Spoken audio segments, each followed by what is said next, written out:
Hello again, everyone. Welcome to part 2 of the working gumball machine. Make sure and watch part 1. So here I've got a sweet treats cup. I've just cut a little notch in the bottom there. Just used some scissors for that. Here I have some 1/4-inch score tape, and I'm going all around the front of the sweet treat cup. We're not going to be using the adhesive that comes on the back of it at all. So after you get your little strips down, you can just take the paper off of them, and I just did little small segments to make the curve. Now I am taking the sweet treat cup and I'm laying it carefully on the inside of the card, and I'm not going to push it down or adhere it until I have the placement correct. So I can tell there it's a little bit off, so I push it out and move it. And I'm going to take my little gumball machine. Even though it's not fully assembled, you can still kind of see where the center is going to be, make sure everything's lining up. And then you just push it down firmly. I have 2 sheets of paper here that are 3.5 by 4 3/4. The patterned one will show through the front of the gumball machine, and the red one will show through a little on the back. This is a little tab I created. The Yummy is from My Pink Stamper Stamps, Simply Sweet Occasions. There it is on the set right there. And the little tab here is just a 1/2 inch thick. I don't know how long it is, it doesn't really matter.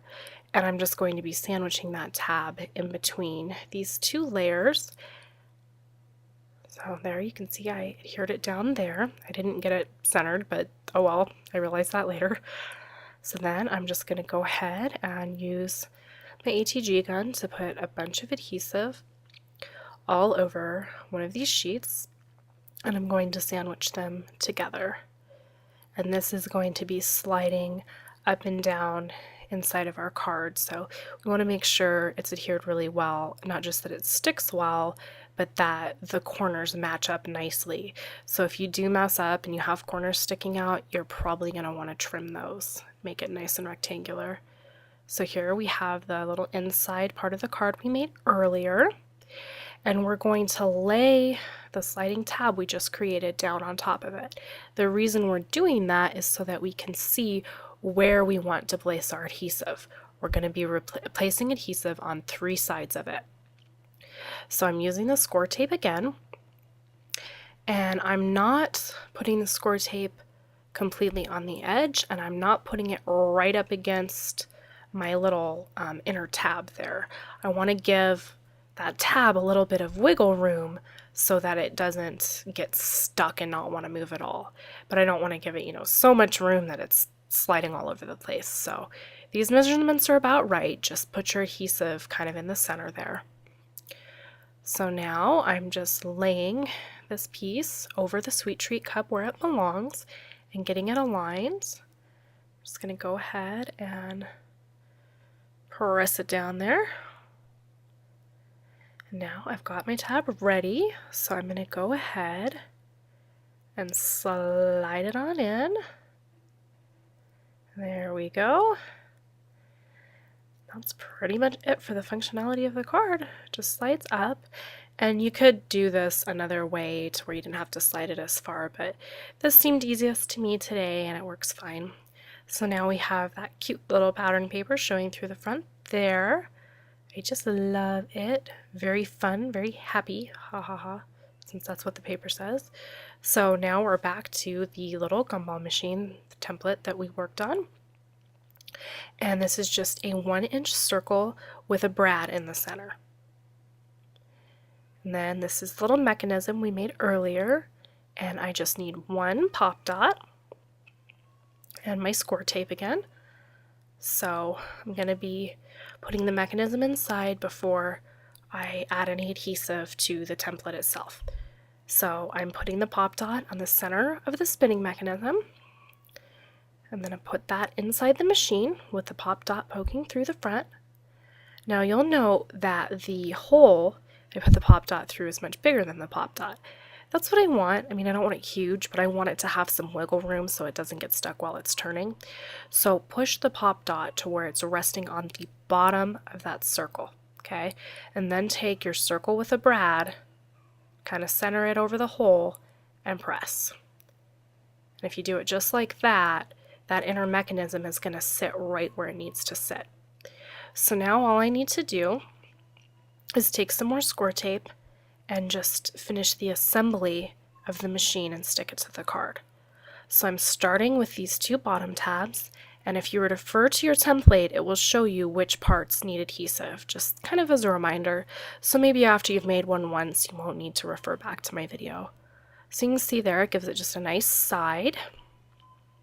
And you're going to do the exact same thing on the other one. Just creates a really nice box without, rough edges showing. Just peel the paper off the score tape there. I'm obviously not very good at that. And there's the other side. You can see those nice clean corners.